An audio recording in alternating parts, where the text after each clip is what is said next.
नमस्कार काकाजी. नमस्कार. तुमचं नाव आणि पत्ता सांगा. माझं नाव अरुण विश्वनाथ अंभोरे, राहणार सुकळी, हां. पोस्ट युवराज, तालुका पातूर, जिल्हा अकोला. बरं बरं. काय त्रास होता काका तुम्हाला?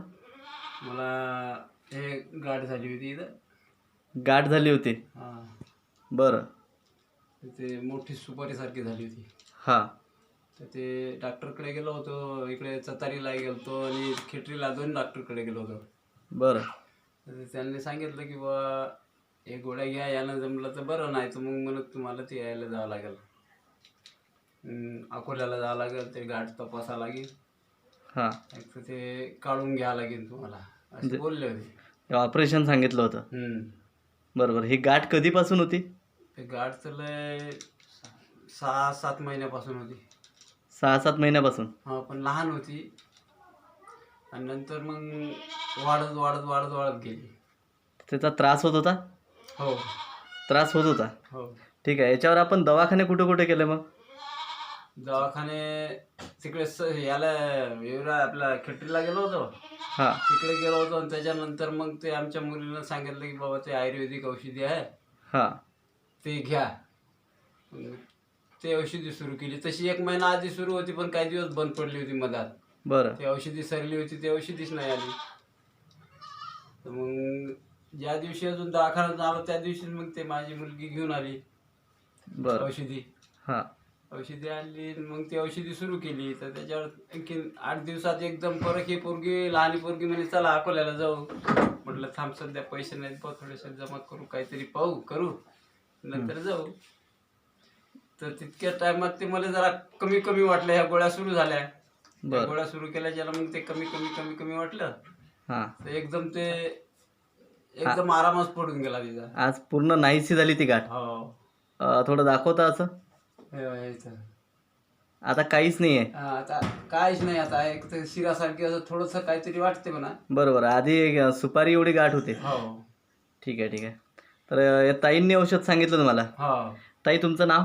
माझं अंजली अरुण अंभोरे. बरं. हे बाबा?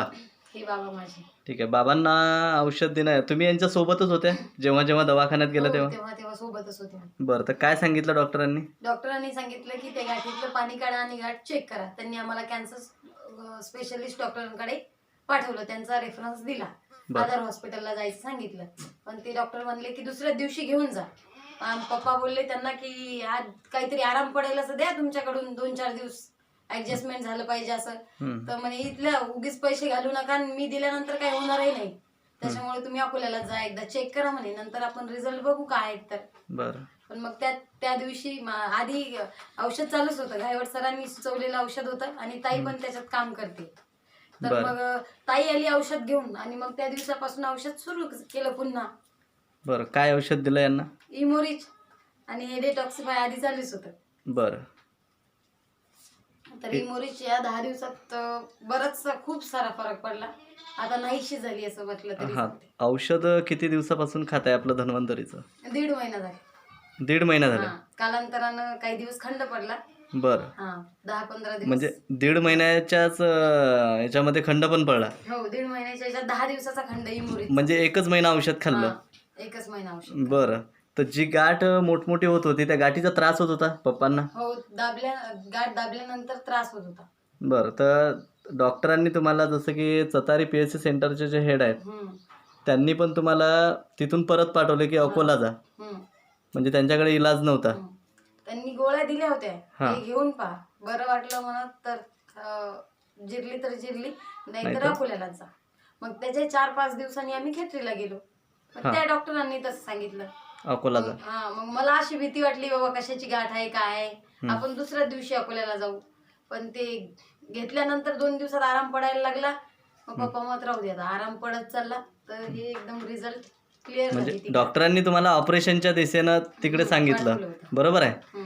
तर आता काय झालं, तुमचं ऑपरेशनचं बजेट काही जमला नाही काही दिवस, तोपर्यंत धन्वंतरीचं औषध खाणं सुरू होतं आणि 1 महिन्यात ही जी गाठ आहे ती एकदम नाहीशी झाली. ज्या गाठीचं ऑपरेशन करायचं होतं ती नाहीशी झाली. ठीक आहे. अजून हे औषध खाऊन तुम्हाला अजून काही फरक जाणवला का? पोटात. काय बरं वाटते तुम्हाला, किंवा फक्त गाठच कमी झाली की अजून नाही, पोटाचं बी संडास साफ होत नव्हती, बरं. आता संडास बी होते, छातीत दुखत होतं माझ्या, हा. छातीतही बी आता दुखत नाही, हां आता नेहमी छातीत दुखत आहे माझी. सर मी 9वीत होती तेव्हापासून पप्पाचा हॉस्पिटलचा खर्च चालू आहे, दवाखाना अकोल्याला चालूच आहे. बरं तो चेस्ट स्पेशलिस्ट भांबुरकर त्यांच्याकडे दवाखाना चालू होता, बरं. पण सगळे रिपोर्ट नॉर्मलच यायचे, हां क्लिअर यायचे सगळे रिपोर्ट, पण दुखणं काही कमी होत नव्हतं. हां तर आता आतापर्यंत 2-3 लाख रुपये आपण दवाखान्यातच घालवले. बरं. आपलं औषध थोडं महाग आहे असू द्या, हम्म. पण एवढे पैसे इकडे घालवले हे पण करून बघू, तर आता रिझल्ट आपल्या समोर आहे, म्हणजे चांगले एका आहेत. एका महिन्यात जे एवढ्या दिवसाचं काम झालं नाही, लाखो रुपयाचं औषध खाऊन त्या औषधाने जे काम केलं नाही, ते आपल्या धन्वंतरीचं इम्युनिटी डिटॉक्स एका महिन्यात खाऊन त्याने काम केलं. काम केलं. आणि जेवणात पण वाढ झाली, 1-1.5 पोळी खायचे, आता 3 पोळ्या खातात. बरं बरं. तर हे औषध तुम्हाला कोणी सुचवलं? हे ते बबिताताई घायवट आणि प्रफुल्ल घायवट या प्रफुल्ल सरांनी घायवट मला- सर हां, यांनी सांगितलं. औषध दिलं. हं. बरं. तुम्ही हे औषध खाऊन समाधानी आहात? धन्वंतरीचं औषध खाऊन हो, 100% समाधानी आहात? 100%. बरं. हे जे धन्वंतरीचं औषध आहे, काही लोक असं म्हणतात की धन्वंतरीचं औषध महागडं आहे, त्याबद्दल आपलं काय म्हणणं आहे? खरोखर महाग आहे का? नाही नाही, तसं पाहिलं तर काही महाग नाही, कारण की दवाखान्यामध्ये त्याच्यात किती पैसे घालवतो आपण याचा अंदाज नाही लागत. किती बरोबर. तुम्ही आपण पैसे घालवतो, हां त्याच्या इथलं तर महाग नाहीच ना. मी एवढे पैसे घालवले दवाखान्यात, खूपच पैसे घालवले. अकोल्यातलं प्रत्येक प्रायव्हेट हॉस्पिटल, सगळे हॉस्पिटल, सगळे स्पेशलिस्ट माहिती आहे आम्हाला, कारण एवढे दवाखाने मागे होते. बरं. पण काही आराम पडला नाही? नाही, काय पोट दुखतं तर पोटाचा स्पेशलिस्ट, छाती दुखते तर छातीचा स्पेशलिस्ट, हां गळा हां. दुखते तर गळ्याचा स्पेशलिस्ट, कान नाक घशाकडे, म्हणजे सगळेच जाऊन फिरून घरी आलो. सगळे डॉक्टर फिरले पण आराम कुठे पडला नाही. कळलं नाही. ठीक आहे. याचा अर्थ तुम्ही 100% समाधानी आहात. हो हो. बरं. तर धन्वंतरीचं औषध इतरांनी खाल्लं पाहिजे असं वाटते का? हो सर. आपल्यासारखे जे आजारी लोक आहेत त्यांच्यासाठी तुमचा काय सल्ला राहील?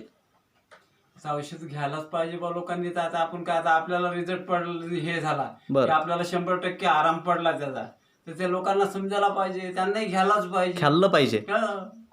ठीक आहे. धन्यवाद काका.